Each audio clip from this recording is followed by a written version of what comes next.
Welcome to this House Select Committee on Redistricting. I want to begin by introducing the Sergeants at Arms who are here today to help us. Marvin Lee. Marvin, if you will raise your hand. Marvin's over here. Terry McCraw over here. Reginald Sills he walked outside. Thomas Terry back at the back door. John Gilbert over here. And Stafford Young is back at the back door. Thank you, gentlemen.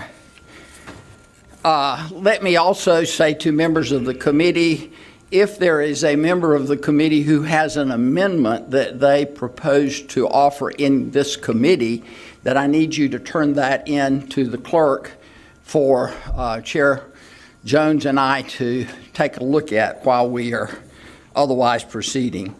Let me also, at this point, take just a moment to outline the procedure. I'm going to recognize Representative Jones to begin with for some remarks. Following that, Senator Heiss will present the bill as it comes over from the Senate. We'll have questions and comments for them from members of the committee. At that point, we will take public comments. It's my intention to take those public comments for up to an hour, assuming we have sufficient time, which I think we will, but we're asking that members commenting, or members of the public who are commenting, limit their remarks to a minute so we can get through them all. The Sergeant at Arms, one of them, will be back there and they'll have a little placard or sign that says 30 seconds to let you know you're halfway through, and then a sign when your minute is up. Beyond that, when we complete the public comments, we'll come back and we will take a motion on the bill and have committee debate. If there are amendments, we would take those up during that period of time, but we will be taking a vote on the final bill no later than 10 minutes to 4 or 3:50, unless we get through earlier. So, any questions from members of the committee? Great. So, that being said, the chair recognizes Chair Jones for his remarks on this bill. Thank you, Chairman. It is a pleasure to be here with you today. I'm going to paint a roadmap and walk each of you through the House's process regarding redistricting. On Friday, October 10th, I, along with Co-Chair Blackwell, emailed our consultant asking him to begin work on Monday, October 13th here in Raleigh. The House consultant is Mr. Blake Springhetti, who is based in Columbus, Ohio. He previously worked for the Ohio legislature and has prior experiences redistricting Ohio and also as a consultant for North Carolina House during the 2023 redistricting process. In that email to our consultant, we provided instructions for Mr. Springhetti to adhere to in constructing the map. Those instructions are as follows. Number 1, data identifying the race of individuals or voters shall not be used in the construction or consideration of districts in the 2025 congressional plan. Number 2, draw Congressional District 1, known as CD1, to increase the Republican vote share of CD1 in the 2023 congressional plan codified in Senate Bill 757 on October 25, 2023. Unless otherwise directed, you may consider any of the election results referenced in number 8 below, but you may only adjust the boundaries of CD1 and Congressional District 3, known as CD3. Number 3, draw congressional districts to comply with federal standards for equal population. Number 4, draw congressional districts that are contiguous. Contiguity by a point is not permitted, but contiguity by water is permissible. Number 5, to extent feasible, draw districts that are visually reasonably compact. No mathematical tests are required. Number 6, Take reasonable measures to draw districts that respect and follow contiguous municipal boundaries. Number 7, take reasonable measures to draw districts that do not split VTDs. Number 8, political data should be considered. You may use any election or political data that is loaded onto the computer provided to you by the North Carolina General Assembly. Number 9, an incumbent state house's members' local knowledge of communities of interest may be considered. And number 10, all work is to be completed at the legislative complex here in Raleigh on equipment provided by the North Carolina General Assembly. The election contest data in the stat pack before you, and that is also available on the committee website, was considered in the creation of the plan, but the primary focus was on the election contest data from the 2024 presidential race. So as stated in the drawing process that began here at the General Assembly on Monday, October 13th, let me be clear and let me emphasize, racial data was not used.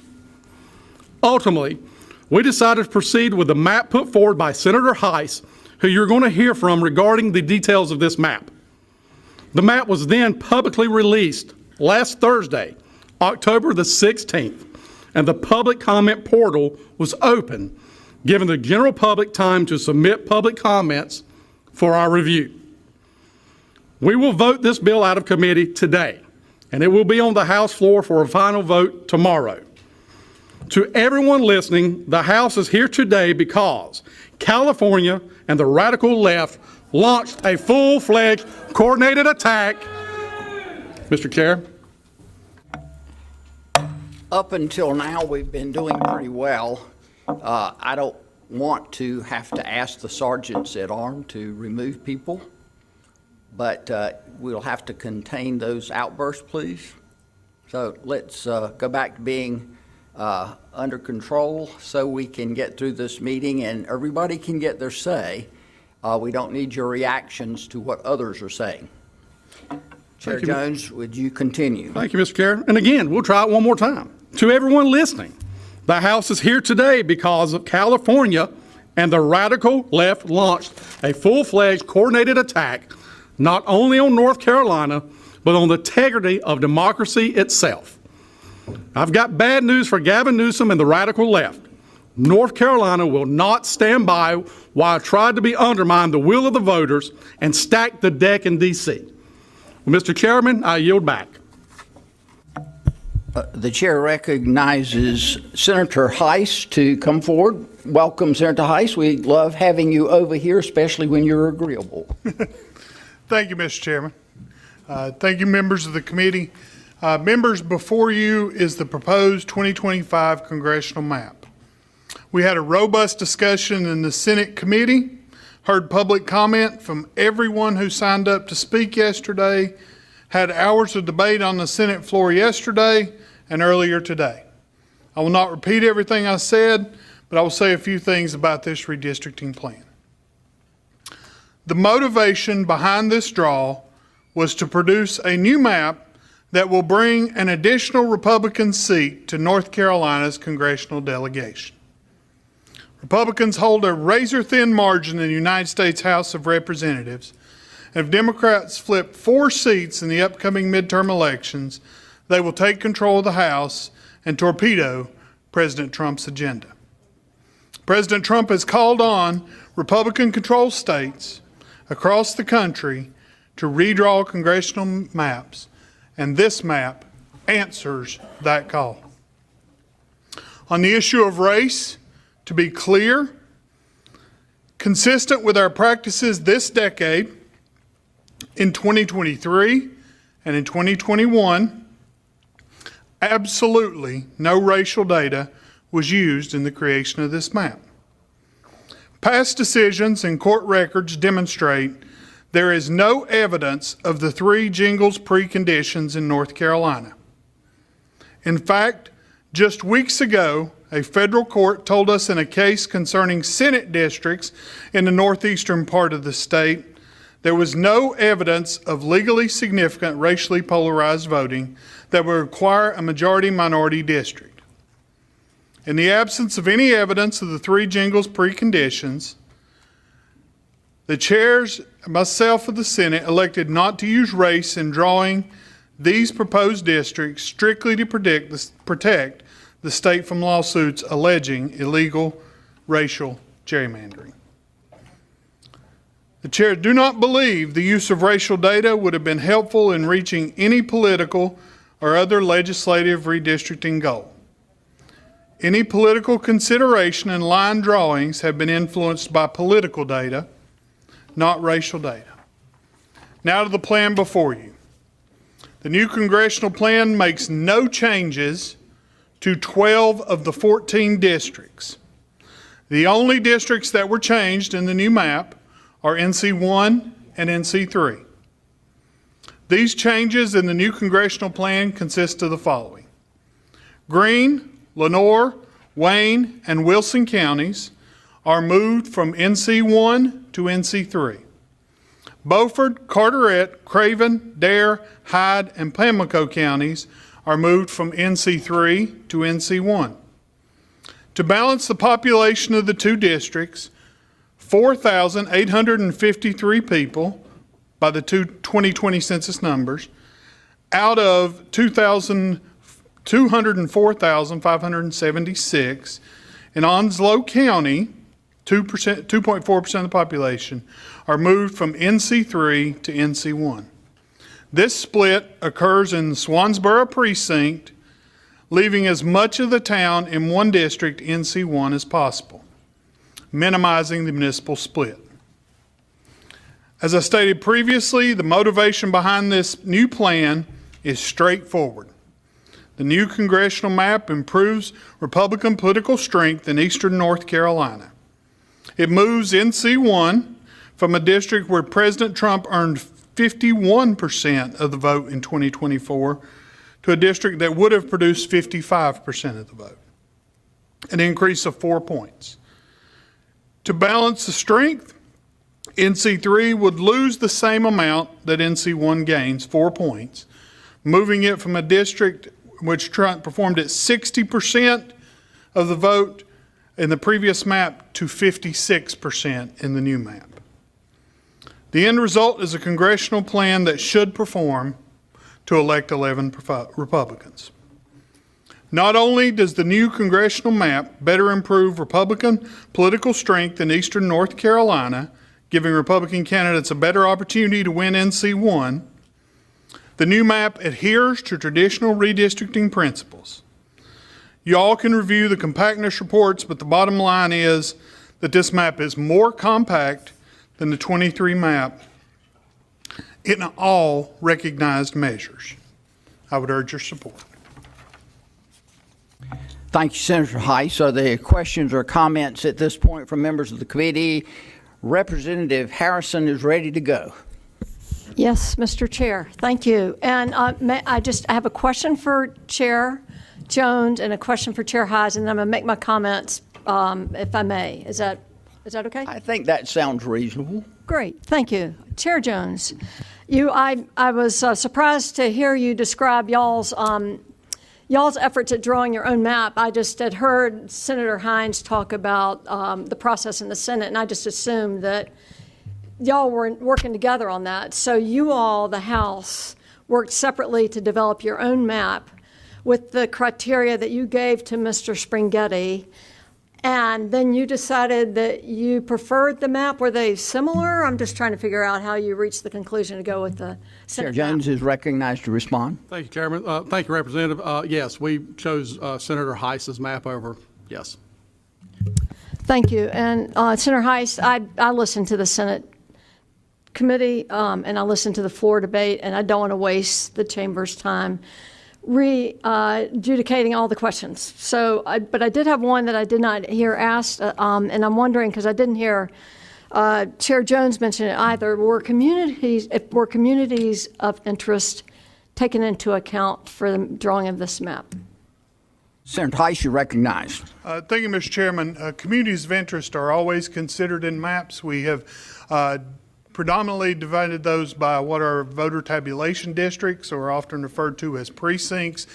We continued to keep counties as whole as possible. As I mentioned, with Swansboro, we kept it as whole as possible in making that division. We divided one additional county in this map, and those are things we have always considered as communities of interest. There was no formal definition establishing a new community of interest that had not been part of our redistricting up to this point. Thank you, Mr. Chair. I might dispute that communities of interest sometimes exceed the boundaries of VTDs, but thank you for that. So I just want to respond to some of the points that You're recognized for your comments. Thank you, and I will try and be as brief as possible, but there's a lot to say. So I have to dispute the claim that California started this. Texas started it at the behest of President Trump, who saw his potential for losing control of the House in 2026 elections is slipping away, and is asking states, and it's not just Texas, it's also Missouri, Indiana, other states are looking at redistricting to provide more Republican-drawn districts. And why is this wrong? President Trump is not very popular in North Carolina right now. I think his approval rating is below 40%. Many of his actions are meeting with great disapproval, and also blocked by the courts because they're illegal or unconstitutional. So I'm not sure that we should be drawing maps at the behest of President Trump that are clearly in conflict with what the citizens of North Carolina want. So there's that. The Duke study found that this map is the most gerrymandered and least responsive in North Carolina history. That's really saying something, because we've had some bad maps before, and this is bad. The process others are going to speak to, but the fact that we crunched this down into it's been a week, but the public's only known about it since Thursday afternoon, and we've had, unlike 2011 when we had 65 public hearings around the state, 14 in 2021, and several in the 2023 redraw. This is it for public participation and in the Senate committee, but we do have over 11,000 comments in the public portal, which I just found out only us on the committee are receiving those. Our colleagues don't have them if you're not on the committee. But that's really something, and the themes have been pretty consistent. Unhappy with President Trump, really unhappy with gerrymandering, very much want fair maps and independent redistricting. And this is, I don't know that that's what this map reflects. In fact, I'm pretty sure, because I listened to the Senate debate, that the Senate didn't take into account any public input when they were drawing the map. I hope this committee will, but I don't know how that's going to happen. So we've got the first redrawn congressional district mid-decadal in North Carolina history that wasn't at the request of the courts. So there's another record for us. There is no competitiveness. We no longer have a district that is competitive. It's a 12-2 map in a 50-50 state. We've got a 12-2 map without one competitive congressional district. We've got a president, as I said, we've got a very unpopular agenda, historically low approval ratings, yet we are drawing a map for him to maintain control of the Congress when we have severe cuts in Medicaid coming to our districts. We have SNAP benefits cut. We have environmental justice programs ended. We have environmental protections removed. We have the entire clean energy investments withdrawn. The list is really long, and it's all very unpopular. I will say that y'all are sick of hearing me talk about it, but while we still have a Voting Rights Act Section 2, this map clearly violates that section. There is and I disagree respectfully with Senator Heiss that about that court ruling on the Senate districts, because I think maybe the plaintiffs didn't make their case. But it's pretty clear that there is evidence that majority black populations can choose a candidate of their choice given the opportunity, but this is not giving them the opportunity because they're shifting the districts between Representative Murphy and Representative Davis in a way that we will not have a black Democrat representing that section of the state. And I'm really excited that Eva Clayton is here, who was the first black woman elected to the House since 1901, elected to the U.S. House from North Carolina since 1901. Representative Harrison, excuse me for interrupting you, and I don't mean to be unreasonable. We've got other members of the committee, and my biggest concern is that we've sort of intended to give an hour for public comment, and there will be an opportunity for debate on the motion itself. If you might finish up. I'm wrapping up. I'm almost done. I don't think Thank I'll you. speak again. So thank you, Chair Blackwell. I just want to comment that everything about this process is wrong, and I know we're going to hear that from the public that's come to speak. Out of the 11,000 plus comments, my wonderful legislative assistant found 3 who favored the maps. So anyway, I appreciate your indulgence. I'm just so angry about what we're doing to our democracy today that I'm having a hard time containing myself, and thank you all for coming to speak. Thank you. Do other members of the committee have questions or comments at this point? Again, as I just said, we are going to have debate available, but Representative Ball, you're recognized. Thank you, Mr. Chair. A question for Senator Heiss. Senator Tice, you're recognized for an answer. Senator Heiss, I listened to the Senate presentation yesterday and the questions that you were asked, and recall that you were asked if anyone else had anything to do with drawing this map, and you indicated that they did not, that no one else was involved, it was just you. Can you explain the difference between what you said yesterday and what Chair Jones told us just a bit ago? So first, let me clear up the inaccuracies on that. I did indicate that I was accompanied by legal staff and others, as well as central staff and pro tem staff that were involved in that, in both the mechanics and the others of drawing the map. There were no other members present when I drew these maps. I think Representative Jones can say what he was saying. Something else was going on somewhere else in the House. But we completed the map. We sent the map out. Decisions were made. No input was given back to us on changes to the map after I had completed the drawing. And so the development and drawing of the map was completely done by me as the only member that was available there. I don't know what else you're looking for, but it was a sole decision. The House made the decision to proceed with that map. And as Representative Jones has said, they were looking at other things as well. Just a quick follow-up, if I You're might. recognized for a follow-up. Thank you, Senator Heiss. That clarifies it a bit for me. But I'm also wondering, and actually want to express my concern, which I'll debate a little bit later, that you indicated that the map was sent out.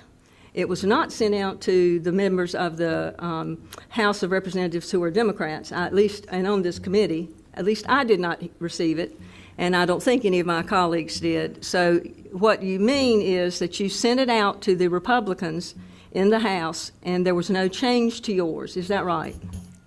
Senator Heiss. It depends on your timeline for that. On Thursday, the map was released publicly to everyone without any changes from where it was going. In that interim time, it went to both legal counsel and other people who were making those decisions. That's correct. That's it. Thank you. Other questions or comments at this time from members of the committee? Representative Carney? Well, I guess you saw the hesitation in my hand. Well, you can take it back if you would like. No, I would like a question of the chair. Yes. So when we come back for discussion from the committee, we can ask questions then. I would rather hear from the public so we can move forward after that, whatever your schedule is, if you'll clarify. Here's my thought. Okay. I'm not sure if Senator Heiss is going to hang around for the next hour and a half. So if you have questions for him, I would encourage you to go ahead and ask those now. Otherwise, we can deal with things during the debate after and the motion after the public hearing comments. So then I do have a question for Senator Heiss. Yes, please proceed.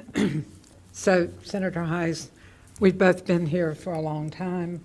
I know I've been here I'm in my 12th term, and I have a question, and by public admission from our leadership, that this map was drawn at the request of the president.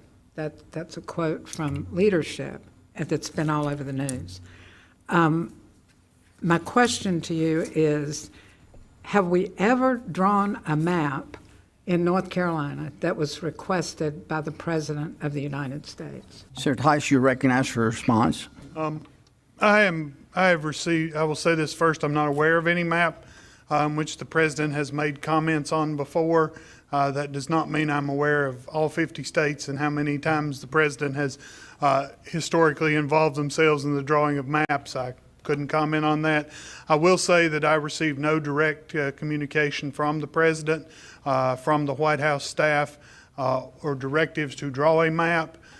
This is something I very much support doing individually and improving the direction of this map. What I have seen is there are social media posts and other things out there that are publicly available of the President recalling on all states, Republican-controlled states across the nation, to undo the challenges we've seen from so many other states, California being the most recent, but New York, New Mexico, Connecticut, Massachusetts, who maximize their maps in order to put Democrats into Congress, and it's necessary for the state of North Carolina to respond.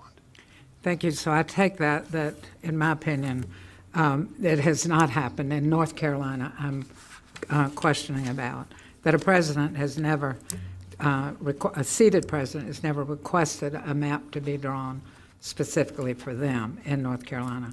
I would just Do you have a curious. further question or comment? Thank you. A further question. Okay.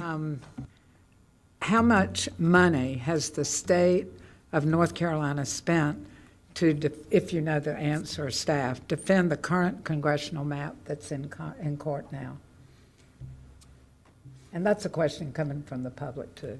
How much money? Senator Heiss, you, The specific current congressional map, we've only been on for 2 years. I'm aware of 2 cases that may involve, one was a Senate case, so maybe it's just one case on the congressional map. What our legal fees are to date, I'm sure somebody can get them an answer, but I don't know anybody that keeps that on the cuff. we can probably get staff to get you an answer on that. I'm not sure how quickly. That's fine. Yeah. I have, Mr. Chair, I have that number right here. I promise I will just I'll give you the let you send it out to the members of the Okay. committee. All right, thank Or you. you can tell us in debate. How about that? Other questions or comments from members of the committee at this point? Representative Jackson, you're recognized. Yes, sir, thank you. My question to Senator Heiss is just a question. You just said that the president wasn't the reason the lines were drawn. What happened in 2024 in the population or in the changes in the community that would prompt us to have the maps changed before the census is, before the next census? Senator Heiss, you're recognized. The most recent incident is that California redrew its maps to add 4 Democrats to Congress, and we do not intend to let that go unanswered.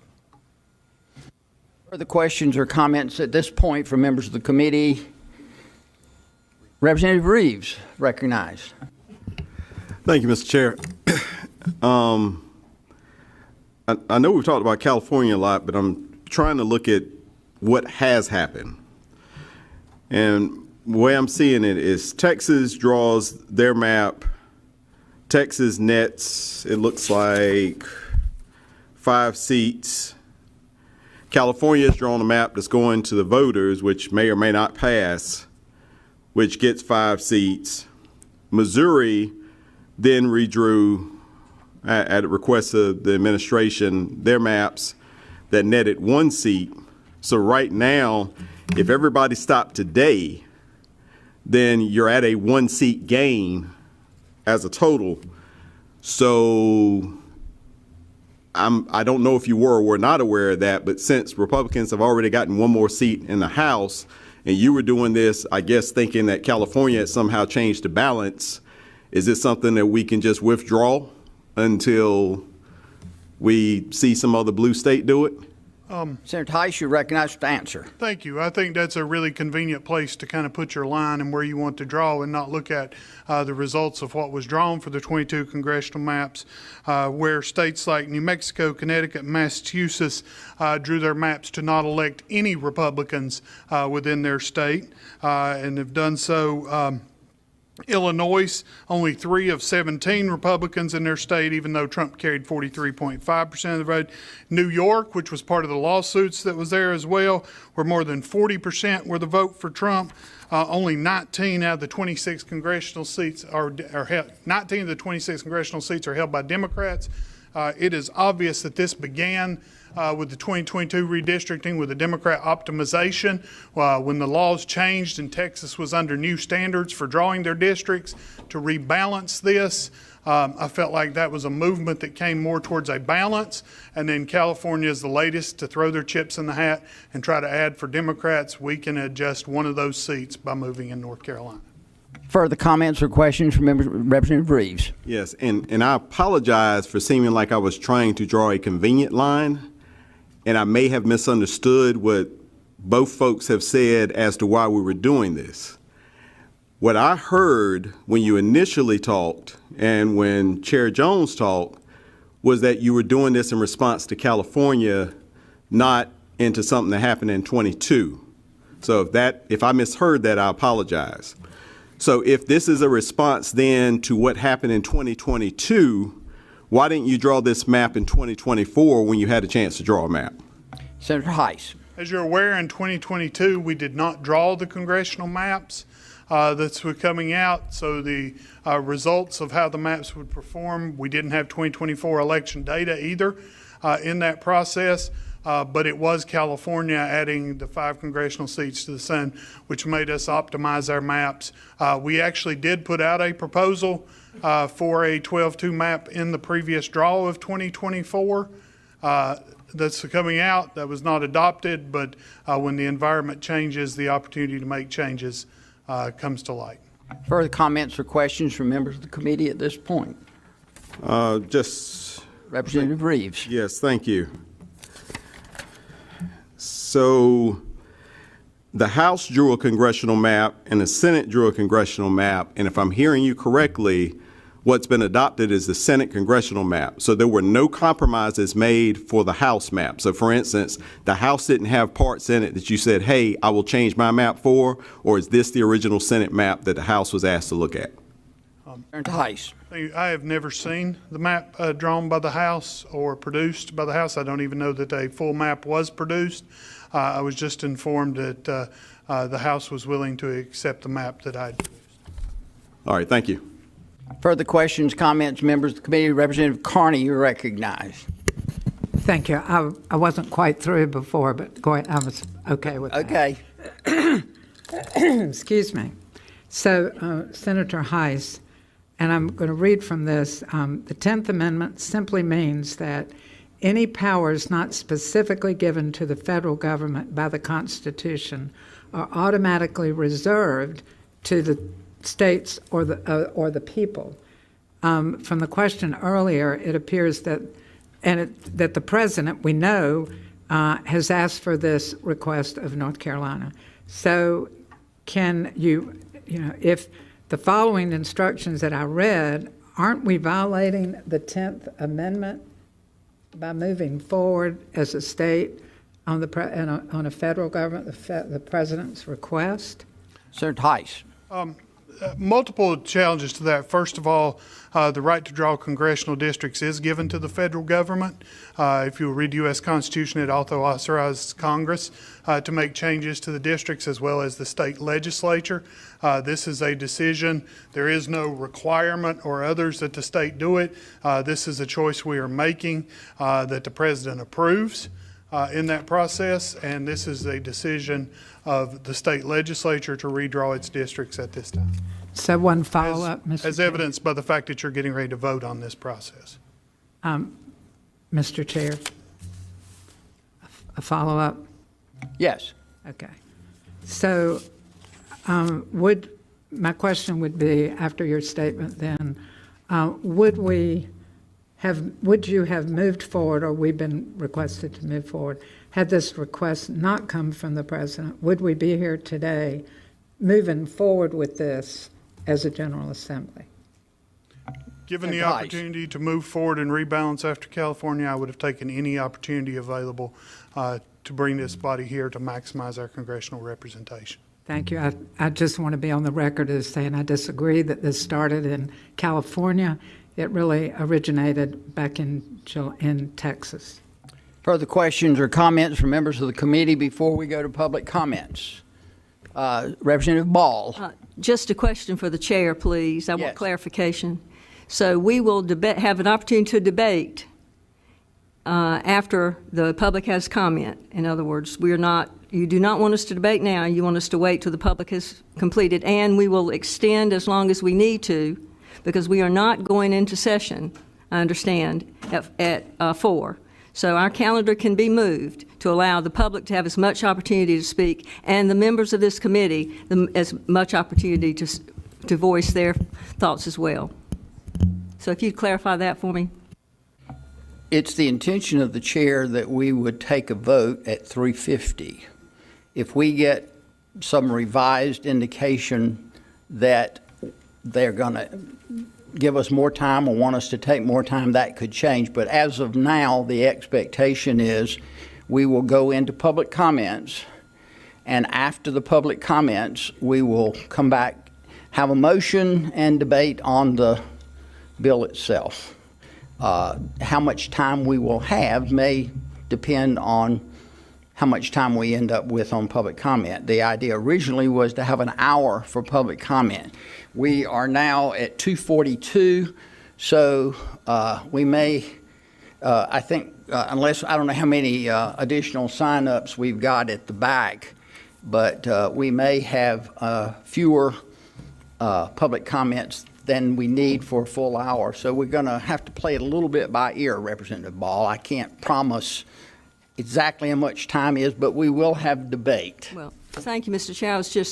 I offered a solution that will make sure we have plenty time to debate members of this committee, and that the public has plenty of time to offer their comments, because we have been told that the Republicans will caucus at 4 o'clock. Therefore, we are caucusing at 4 o'clock. So we don't have to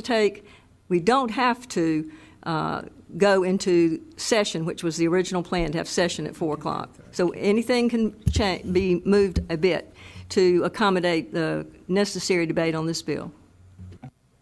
Well, as I say, we'll have to see how that develops. Presently, my instructions, if you will, for the committee are for us to finish at 10:04.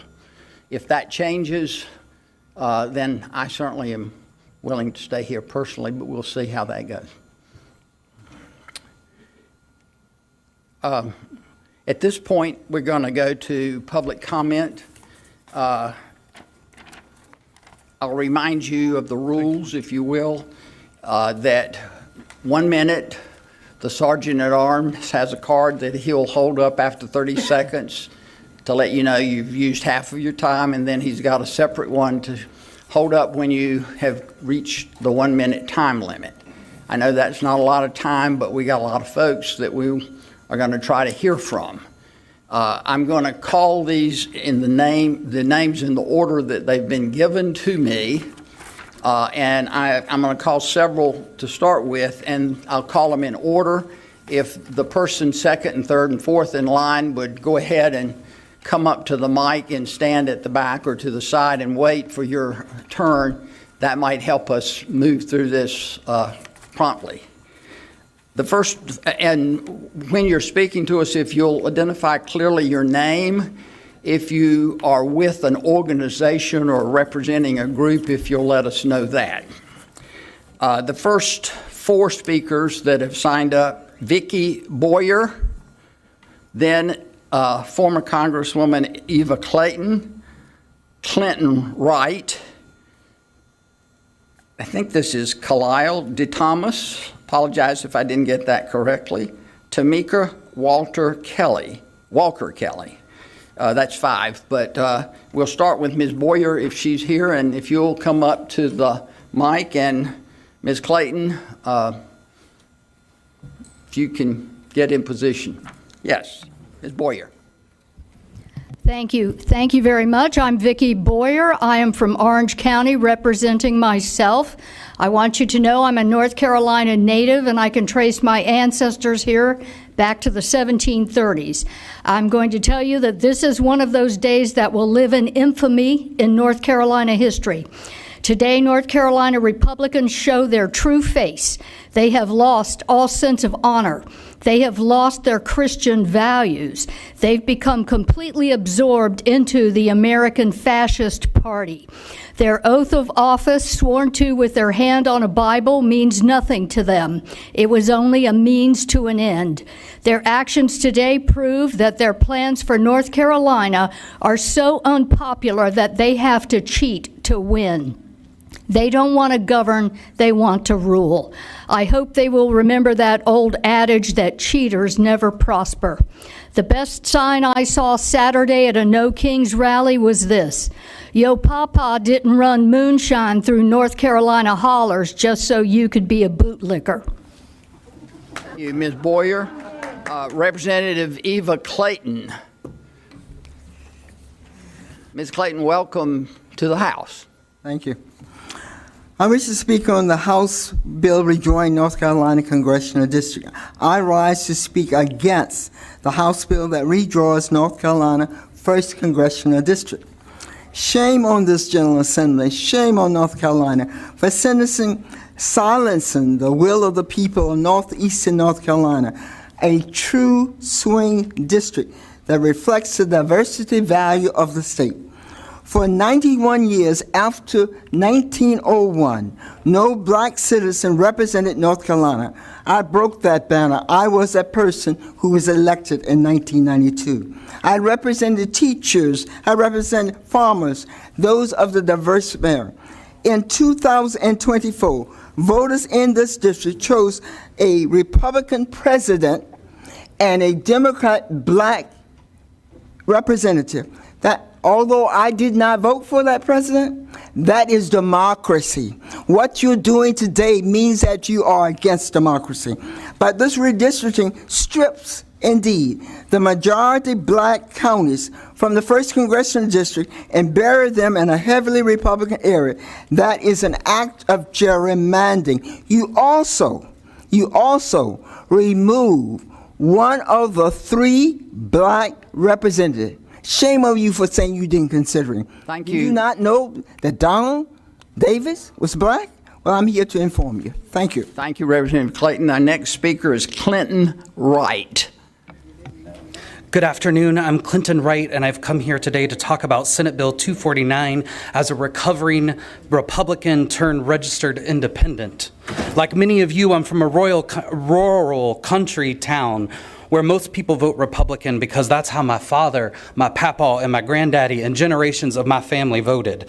The GOP is a party of people who allow the social movements of their day to push them to do great things. I know what you're feeling in these confusing times. I know you're a Republican politician because you too want to do great things, and you're confused by the men and women around you who aren't living up to the principles of the party that you were raised in. So I've come here today to say, leave your church and your lying, abusive pastor. Burn your hoods instead of your crosses. Open your closet doors instead of hiding your truth. And I promise you that when you do, what you'll find is a huge, gigantic family that loves you just the way you are. And you don't need to stay on your knees worshiping the men who bully, belittle, harass, and rape you with their golden phalluses of lies and hatred. I know that deep down inside of you, you know that these maps are racist, immoral, and wrong. Vote no.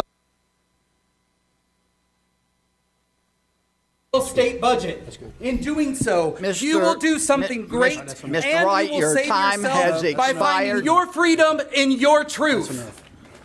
The next speaker, if I'm reading this correctly, is Khalil de Thomas.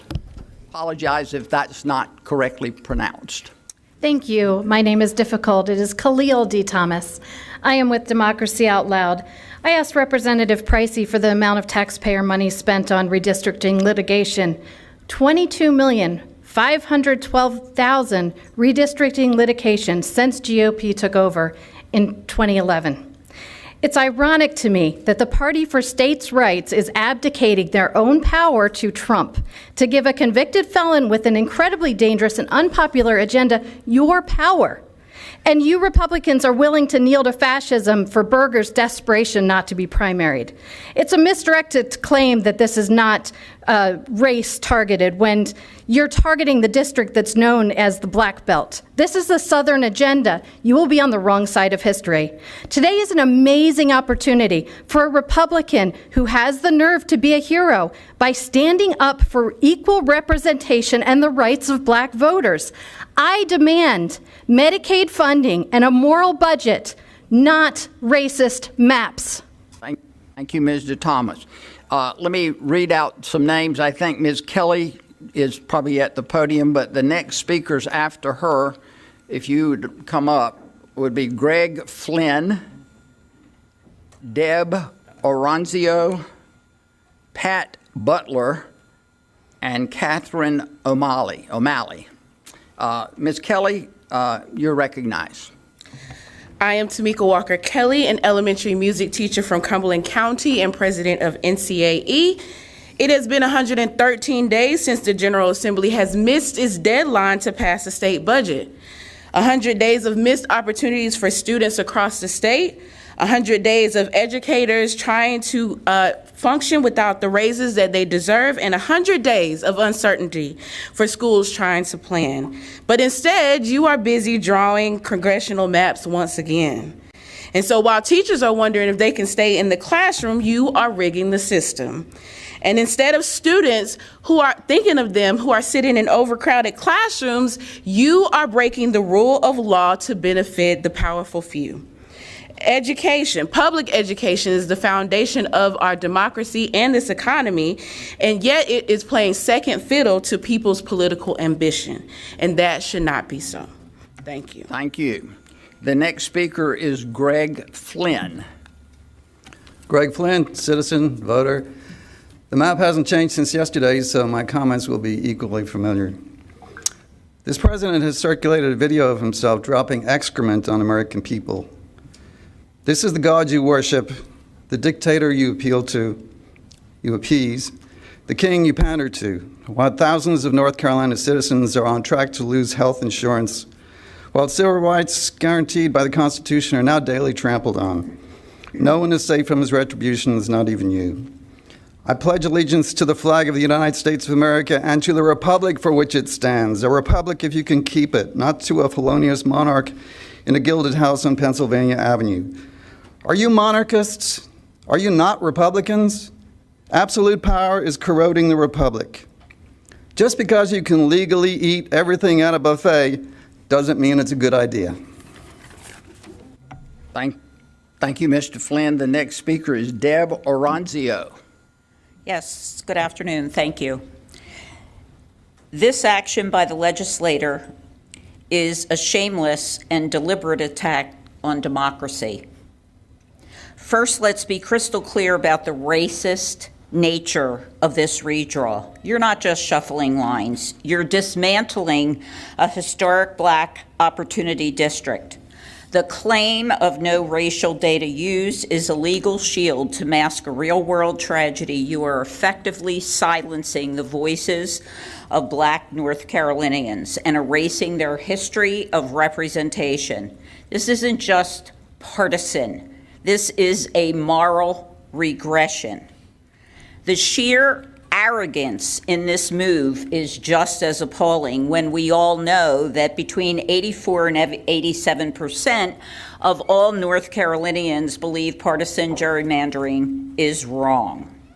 In a moment when our families are struggling with real issues, you are wasting taxpayer time to pick your own voters. This map is a stain on our state. You do not have the right to ignore the voices of your constituents. Shame. Thank you, Ms. Oronzio. The next speaker is Pat Butler. Pat Butler. As a mother and grandmother. Can you just for the record state your name and whether you are with anybody? Pat Butler. I'm here for myself. And as a mother and grandmother, I taught my children not to be a bully. But if they encountered one, to not bow down, but to stand up for what they knew was morally and ethically right. And I imagine that many of you did the same thing with your children. So I'm asking you now, how do you explain to your children and rationalize that you're bending the knee to the dictator? How do you do that? Thank you, Ms. Butler. The next speaker is Catherine O'Malley. Hi, my name is Catherine O'Malley. I'm here representing myself. I am, however, a proud member of Red, Wine, and Blue, the League of Women Voters, and Indivisible. Apparently, you all have not realized you work for us. You do not work for yourselves. You do not work for Trump. You work for we, the people.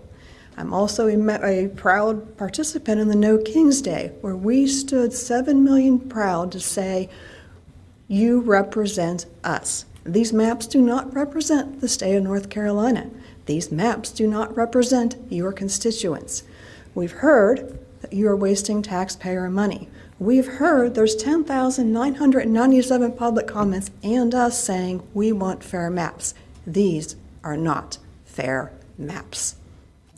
Thank you, Ms. O'Malley. I think I failed to get some other folks up there on time, so let's get them 4 or 5 more. Gerald Givens Jr., Kathy Martin, Mark Swallow, Anna Ruderman. My name is Gerald Givens Jr. I proudly served this nation for 2 decades in the United States Air Force. I defended freedom, not for a party, but for the principle that every American should have their voice equally counted. I've heard it said that race wasn't used in drawing this map, but I've seen the effects. Long-standing black communities in places like northeastern North Carolina, Greensboro, and Charlotte have been split apart or packed so tightly together that their voices can't shape outcomes beyond their own district. You don't need to use racial data to see racial impact. When a district that has elected a black representative for decades is redrawn so those voters can no longer elect their candidate of choice, that's not balance, that's silence. I didn't fight for selective freedom. I fought for every North Carolinian to have their voice heard. Do what's right.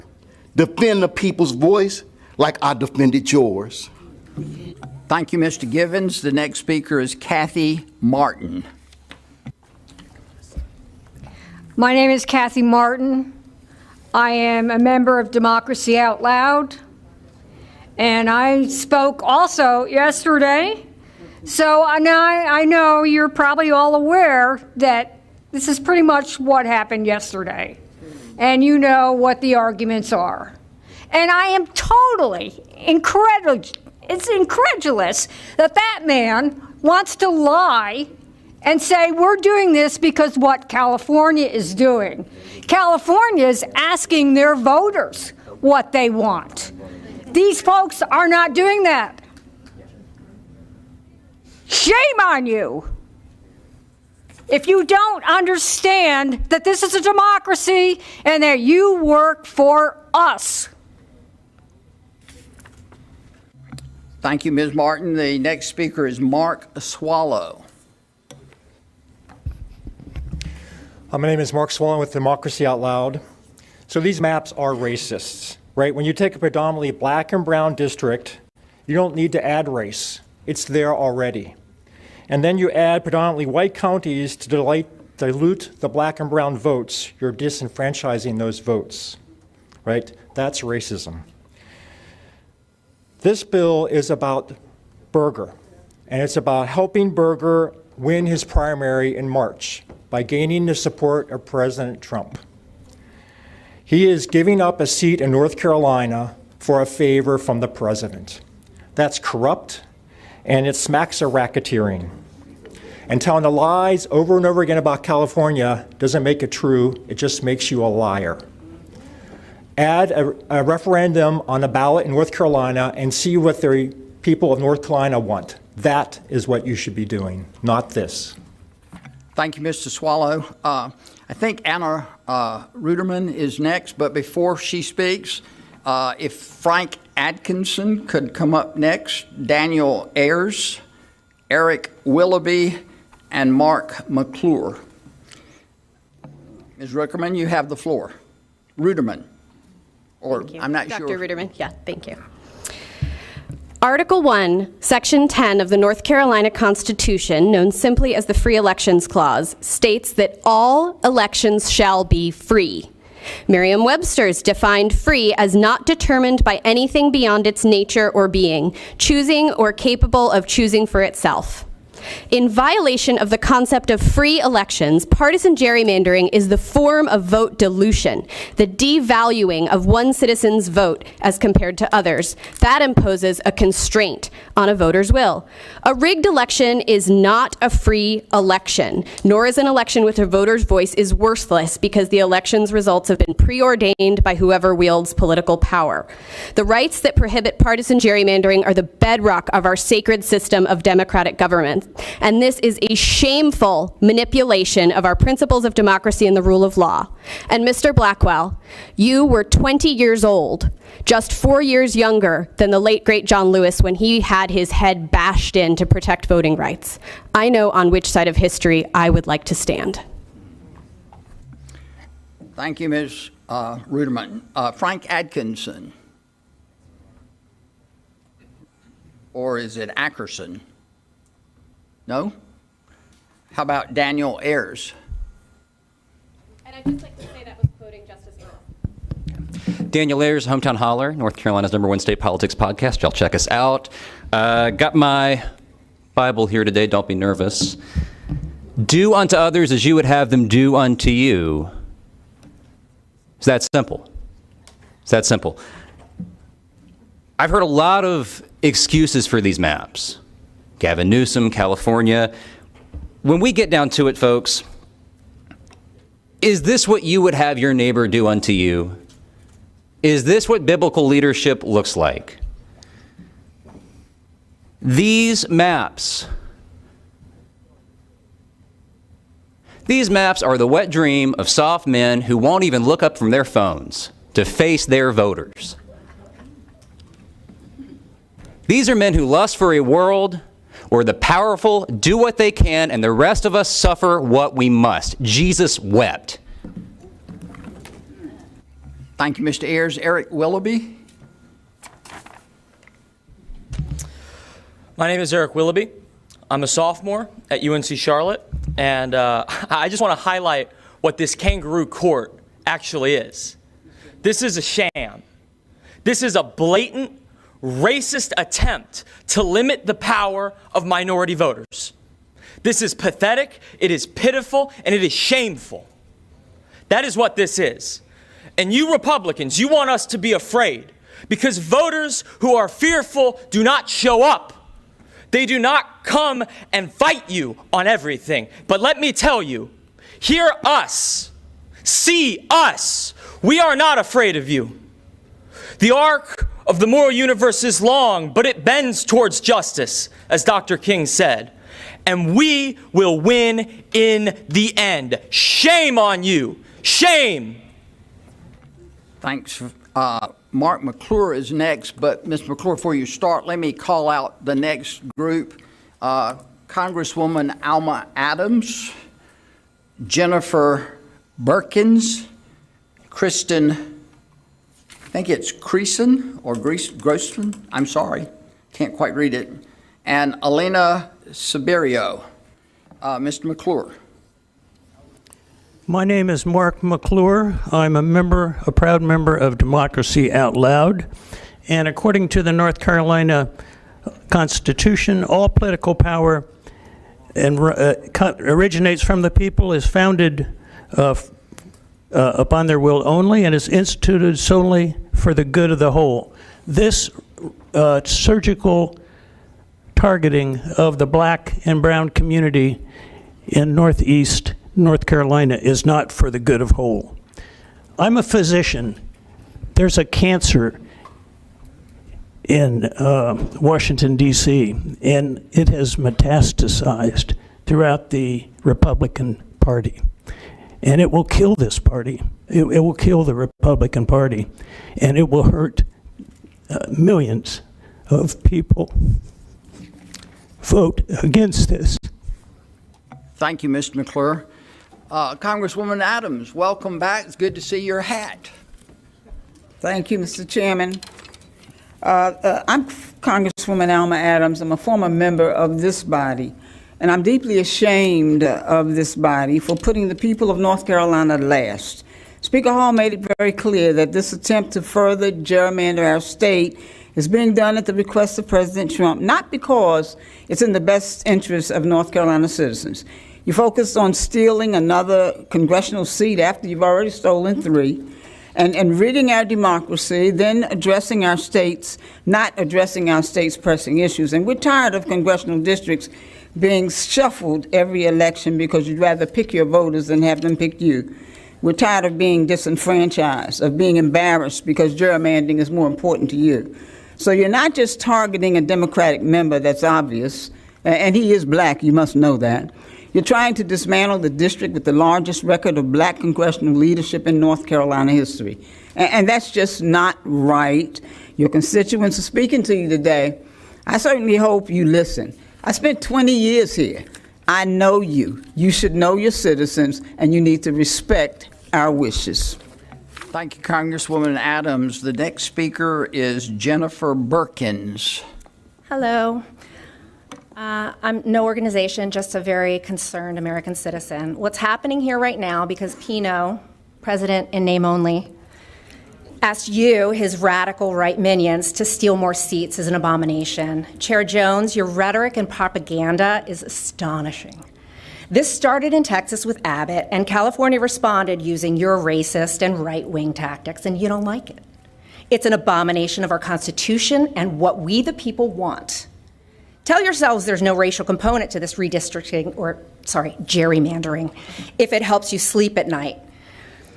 This shouldn't even be happening at all, and this legislator isn't even doing its job. Where's our budget, guys? Y'all have your priorities mixed up, and your hunger for maintaining power and control is sickening. It doesn't end here. We, the people, will continue to fight for justice, diversity, equity, and inclusion, and fair maps. We, the people's voice, will not be stifled, and we will persist. The world is watching, and your place in history will not be favorable. Thank you, Ms. Berkins. The next speaker is Kristen, and I apologize, I can't read your last name. You may. Sorry. My name's Kristen Greason. I'm from Liberty, North Carolina, and I'm here on behalf of myself. I'm here because I'm tired. I'm tired because I'm feeling like my elected officials no longer serve their constituents as they are sworn to do. If you truly care about your constituents, you would be working to pass a budget. You would be working to fully fund Medicaid in the state of North Carolina. Instead, you are redistricting the state again to finagle more power and more money for yourselves. If you truly cared about what your constituents think, then put a referendum on the ballot and ask them across the state. Let them tell you what they want redistricting to look like in the state of North Carolina. Everyone in this room, Democrat or Republican, should be in favor of free and fair elections. You are not doing that right now. Thank you, Ms. Greason. Before we go to Elena Siberio next, in line would be Landon Anderson, Lisa Mitchell, Ron Osborne, and Larissa Orishkovich. And so, Elena Siberio, if you're here. My name's Elena Siberio, and I am with Democracy Out Loud. This is a people's proclamation. Whereas on November 20, 2025, 25 members of the North Carolina Senate voted to openly disenfranchise black voters of District 1, we the people call shame. Whereas Senator Ralph Hise of District 47 was divinely inspired to take it upon himself to violently remove justice from the voting rights of black voters in District 1, the people call shame. Whereas the Republican Party of this state has decided to get on their knees awaiting their reward from an authoritarian thug, a convicted felon, who sees himself as king while defecating on the citizens of this republic the people call shame. Whereas the House of Representatives of the state of North Carolina has the opportunity on this date to break the cycle of partisan gerrymandering, the people say, do the right thing, stop hurting black voters, as has been the result of every gerrymander in this state's history. Thank you, Ms. Vote Severio. no. Your time has expired. Landon Anderson. Mr. Anderson, are you in the room? If not, Lisa Mitchell. Hello, and thank you. I appreciate this opportunity to talk. Rather than repeat points that other people have made, I would just like to remind this esteemed committee that 84% of voters, including 87% of Democrats, 78% of Republicans, have said they oppose partisan voting maps in this September survey. Each of you on this committee and in the House took an oath to defend the state constitution and serve all of the people of North Carolina. If this gerrymander is implemented, at least 6 million people will have lost trust in this House. Thank you, ma'am. Ron Osborne. I'm Ron Osborne. I'm from Alamance County, and I want to say that I applaud Representative Jones and Senator Heiss for their frankness. It is not easy to represent up front the Republican Party as they did. They did a good job of that. They put their bigotry and their greed front and center, and I appreciate that forthrightness in doing that. I only wish that your honesty, truthfulness would extend to talking about the motives behind these things. And it reminds me of a story about the old Quaker farmer called a chicken thief. He caught the chicken thief in his barn, and he said, "Friend, I would not shoot thee, but I would not harm thee, but I'm about to shoot where you're standing." And that's kind of the way you're looking at saying this is not about racial issues. You can call it which it is, but we know what's going on. Thank you, Mr. Osborne. The next speaker is going to be Larissa Orishkovich, but let me say, if you could get in line as the following speakers: Hannah Gibbs, Jennifer Spiel, and Jasmine Abney, and Carlos Stacy, or Stacy Carlos. But first, Larissa Orishkovich. First of all, I thank you for attempting to pronounce my last name. It's very courageous of you. My parents were from Ukraine. They came here after World War II, so I was born and raised here, and I know why they came, just as many others come, for the better life. I'm not here to shame anybody, to talk ill about anybody. All that has been said before me, but I am looking for courage.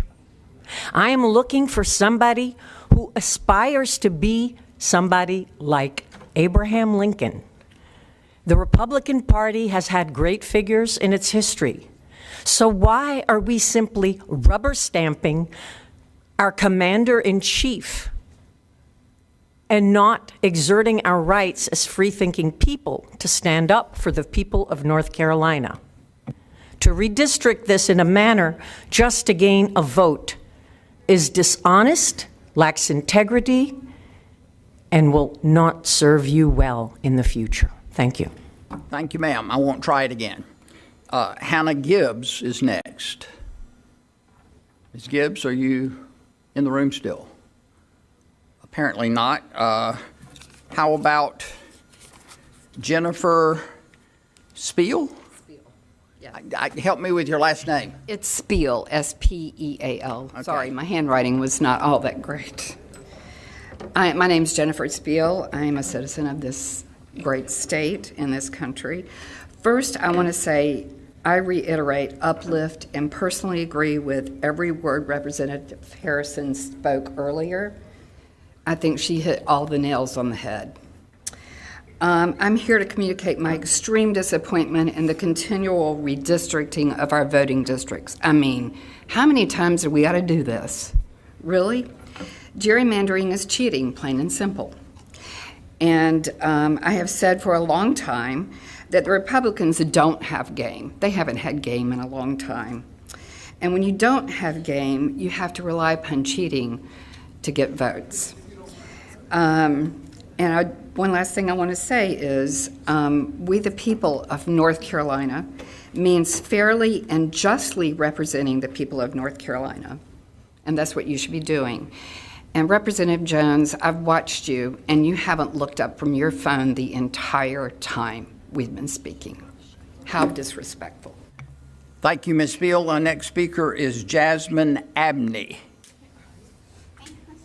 And she'll be followed by Stacy Carless. I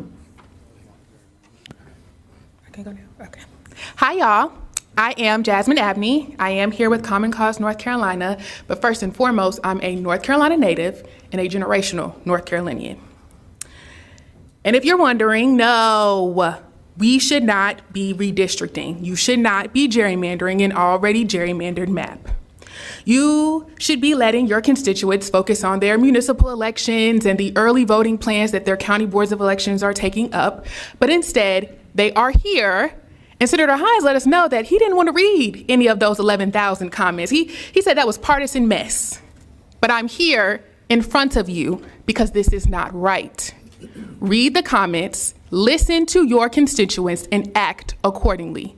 Do not vote for these maps. Thank you, Ms. Abney. Stacy Carless, and then our final speaker after Ms. Carless is Queen Alicia Hammond. Good afternoon. My name is Stacy Carless, also a North Carolina native, but speaking today on behalf of NC Counts Coalition, a nonpartisan organization that led statewide efforts for a complete and accurate 2020 census count.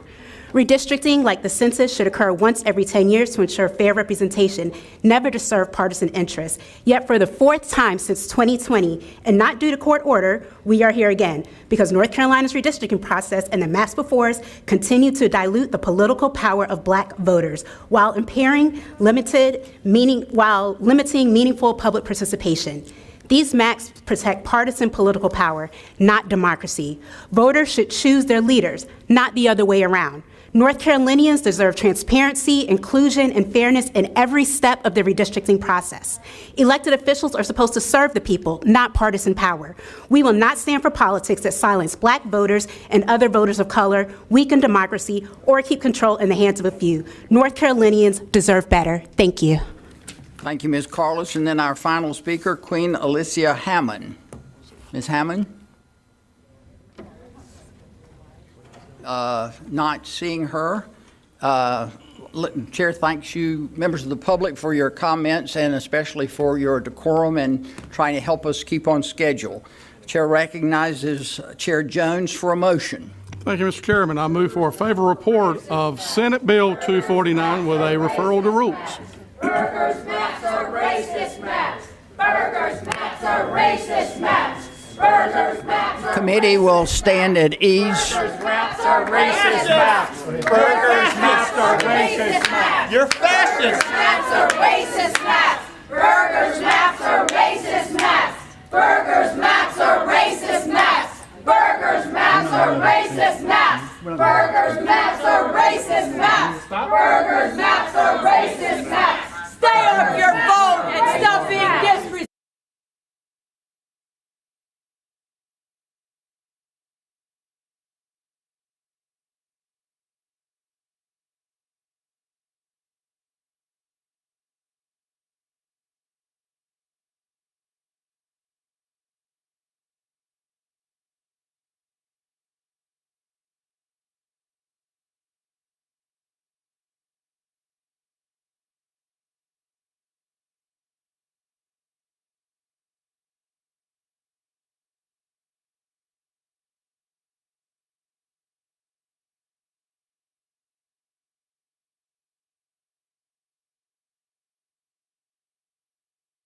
You're recognized for a motion. Thank you, Chairman. I move for a favorable report to Senate Bill 249 with a referral to rules. Representative Jones, would you like to speak on your motion or go to other members for debate? We can go to other members for debate. Okay. Are the members of the committee desiring to be heard? Representative Ball, you're recognized. I would like to call for a roll call vote. Glad to do it. Other comments or questions from members of the committee? Representative Harrison, you're recognized. Thank you, Mr. Chair. I know I promised I wasn't going to speak again, but there were a couple of things that I missed, including that financial figure. So Mr. Thomas said it, but we got the information in right as the committee was starting up. So I've been checking every time we go through these redistricting litigation processes, and the total now is, since the 2011 redraw, it's been $22,512,000. So that's a lot of money, and I guess I raise it in the context of the fact that this very district that's getting redrawn, 1 and 3, is subject to litigation right now in the federal court. And the trial took place in June, and it looks like we might get a decision imminently. And this seems premature to be drawing this map when it's going to be the same issue. So I wanted to also sort of remind folks what Dr. McClure said. It's Article 1, Section 2, sovereignty of the people, the clause about all the power vesting with the people. So the point is that what we're supposed to do as an institution is solely for the good of the whole. And I would argue that there is no way that this redraw of this map, mid-decadal, is for the likely in violation of the Voting Rights Act. All kinds of problems, is for the good of the whole. And I just remind us of our constitutional oath that we all took. And a vote for this map seems to be in direct violation of that oath. And I guess I have a quick question for the chair. Given that we just heard a bunch of public comment, we've had all the online portal comments, are we going to factor any of that into the proposed map, or are we just voting on this map? Thank you. We're voting on the motion before the committee by 3:50. Are there other questions, comments from members of the committee? Representative Reeves. Thank you, Mr. Chair. And I recognize that I'll probably comment a couple other times, and so I'll try to not be as lengthy as I sometimes am. What I'm hoping would happen in this committee, same thing that I hope that happens if it passes this committee and goes rules, same thing I hope that happens on the floor. And I guess what is important to me right now, sometimes all of us do things, and disappointingly for me, the country has become completely polarized about party. Everything is, what party are you in? And if the party does something, then, a lot of us feel compelled to support it. I have been very clear in my time up here, and I don't think there's a time that somebody can tell me I've done differently. I am in a political party because that is the system that we're in. I vote for myself, my constituents, my God, my faith, and I do what I feel is the right thing to do, even if that puts me in disagreement with folks in my party, your party, or whoever it is. I bring these things up because one of the things that happens and why it gets so dangerous in this country, and really anywhere, it's throughout history, when you start really kind of trying to fit yourself into two boxes, is I don't care if you got a population of 10. At some point, that 5 that's in that box, they're going to start disagreeing about something. And so while we've been concentrating on these maps and things of that sort, I'm looking at other things. And two of the things that have really stayed deeply in my mind are Tom Tillis and John Bolton. When I got here, Tom Tillis was Speaker. There are a lot of people here that are in the majority right now that I think if we say it in an honest moment, you're here because of Tom Tillis. Tom Tillis had a vision. He saw an opportunity to take a majority. And I don't think there are many people, when it comes down to the state legislature, that could have done more for Republicans and putting Republicans in majority than Tom Tillis. And I really don't. And I know that the President Pro Tem was also involved, but I remember Tillis's popularity and leadership coming out of Mecklenburg. So why has he been on my mind? He's going home. And he hadn't really done anything wrong. There's not really something you can point to where he's been out of line with the party or he's been some rogue agent. I don't think anybody would ever describe him as a rogue agent. But he fell out of favor with the present leadership of the party. I look at John Bolton. There was not a closer advisor to the present administration than John Bolton. He's under indictment. And why that's concerning is because, for those of you who have never been in the federal system, feds don't bring an indictment if they don't think they're getting ready to get a conviction. That guy's going to prison. And again, off the little bit of information I know, I'm not sure why, except for I know that he has been identified as an enemy of the administration. So why do I bring these things up? With these maps, the maps that were drawn in 24 were allowed to be drawn for partisan advantage. That ship sailed, that's it. So I think those maps were the maps that folks in this chamber that voted on it believe were the best Republican maps you could get. And now we're back again. And we're doing it again to curry favor with the administration, but what we're really doing is consolidating power.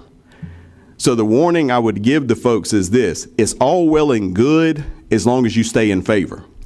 But one day, you're John Bolton. One day you're Tom Tillis. One day you're like, but the most important thing for my constituents, which is what I believe all 120 of us are here for.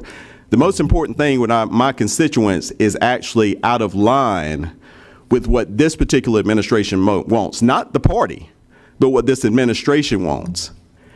And when we start doing things to make a person happy, this is something I feel strongly about, and I don't mind bringing up in church. You don't follow a pastor. You support your church. And I bring that up because I think all great organizations, that's what you do. It's not about the person who's at top. It's about what ultimately helps all of the people we're supposed to be serving. I will give it to you. There's been no pretense that this is doing something to make things better for North Carolinians. This is something to gain power and to hold power. I would just warn all of us that when we do things for that reason, it's going to come back to bite. I know how many people I've watched get walked out of here, not physically, but figuratively, when they fall out of line with something that leadership wants, which again is nothing that's violative of the party. I would hope we'd vote these maps down simply for this reason. One, I will never believe in so-and-so did something, so I'm going to do something back. Somebody hits you, you got to hit them back. Somebody attacks you, you got to attack them back. But bad behavior politically, whoever started it, does not ever merit bad behavior politically here, because you know what's going to happen with North Carolina? Doesn't matter how this congressional stuff goes. Ultimately, North Carolina's going to be all right because we are here as North Carolina's leadership. So I ask you to vote no on this, not to be insulting, not to talk about anybody, not to say one idea is better than the other, not to say one party or one leadership is better than another. I'm not even saying if this was the greatest president we'd ever had in our lives, I say the same thing, that it's not about who's in leadership now. It's about starting the habit of doing things for a person and not for the folks that we serve and not for the folks that you serve with. And I don't want to see us become that, so I ask that you vote no. Further comments or questions from members of the committee? Seeing none, the question, I'm sorry, Representative Dew. Sorry. I will say I actually served as the redistricting chair for the county commission, or for the county, which was appointed by the county commission in 2011. And so at that point, our maps were actually pulled back here during the middle of the process, which circumvented the opportunity for the community to actually comment on the maps. And I think that it's really unfortunate that in this situation, for those who are being affected who may not be able to make it here, from my folks in Mecklenburg, of course, there are a lot of people who could make it here today, but there was not an opportunity for the folks affected to be able to speak to these maps in a public forum that wasn't here. And also, I don't think an hour and 40 minutes is adequate. And also, with the way this process was set up, there's no real opportunity to change. And so that's unfortunate. I expected more of us. Representative Ball. Thank you, Mr. Chair. Just a few thoughts. The old map is bad and is a gerrymander. The new map is really, really bad. I don't want us to forget that. The current map and the new map are illegal partisan gerrymanders, even if the U.S. Supreme Court and the North Carolina Supreme Court do not agree. I will not shy away from calling it that. Sorry, excuse me. The current map and the new map are illegal racial gerrymanders that violate the Voting Rights Act, reauthorized by Congress and signed by President Bush in 2006. This is true even if the U.S. Supreme Court does not agree. In the long, sordid history of North Carolina gerrymandering, we are breaking new ground, and I am outraged about that, as I know many people who have reached out to me from my district and all over the state. Thank you. Further comments or questions from members of the committee? Representative Carney. Thank you, Mr. Chair.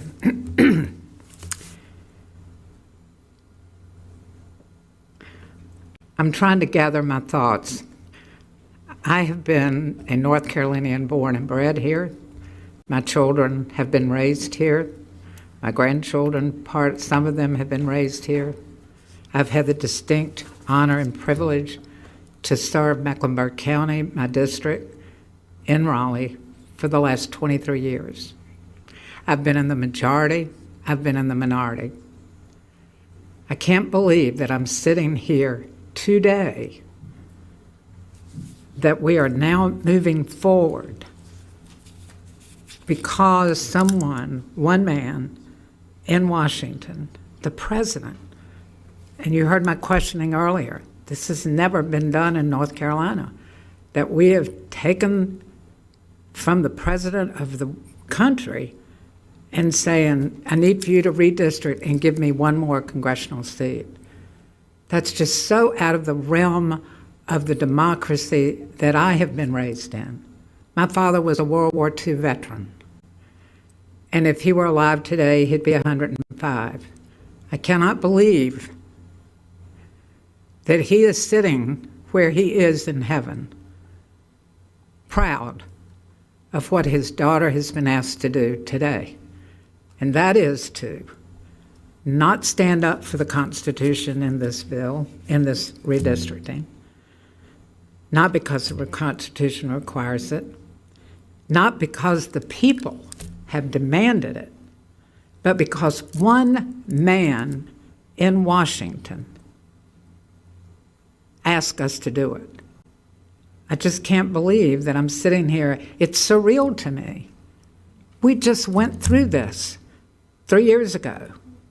And now we're doing it again to the people. For what reason? It makes no sense to me, except it's just I hate cliches. I don't like them. I've worked with you all on both sides of the road, and I hope I can continue to do that and have your respect. But I can't keep quiet at this moment, because I hear from the people you've heard from here today and online, and I do encourage you to read them. I think some of you may have read them, or read some of them, or someone's told you what's in there. I get it that power comes with the party in power. It comes from your leadership. I get it. I've been there. I just ask us all to pause, think why we're doing it, because it truly is, as the speaker said, and my children, my adult children, my in-laws, they've been calling me, texting me. You can't be quiet, Mom. They know I don't speak a lot. But when I do, it's from my heart and my disappointment.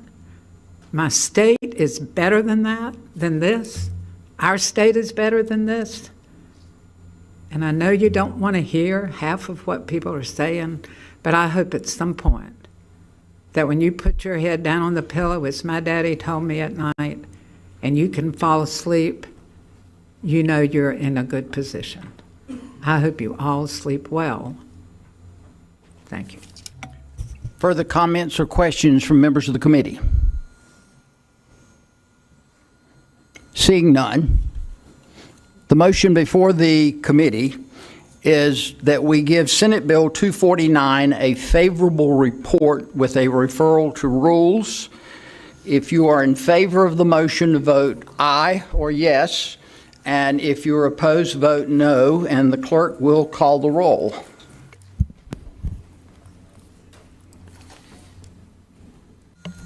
Representative Ball? No. Ball, no. Representative Carney? No. Representative Carney, no. Representative Dew? No. Representative Dew, no. Dixon? Yes. Dixon, yes. Echeverria? Yes. Echeverria, yes. Gillespie? Yes. Gillespie, yes. Harrison? No. Harrison, no. Humphrey? Yes. Humphrey, yes. Francis Jackson? No. Francis Jackson, no. Neil Jackson? Yes. Neil Jackson, yes. Miller? Yes. Miller, yes. Reeves? Reeves, no. Rhine? Rhine, yes. Carson Smith? Aye. Carson Smith, yes. Aye. Willingham? No. No. Willingham, no. Bell? Setzer? Tyson? Chairman Jones? Yes. Chairman Jones, yes. Do you wish to vote Blackwell? Chair votes yes. What's the count, Madam Chair? Yes. Madam Clerk.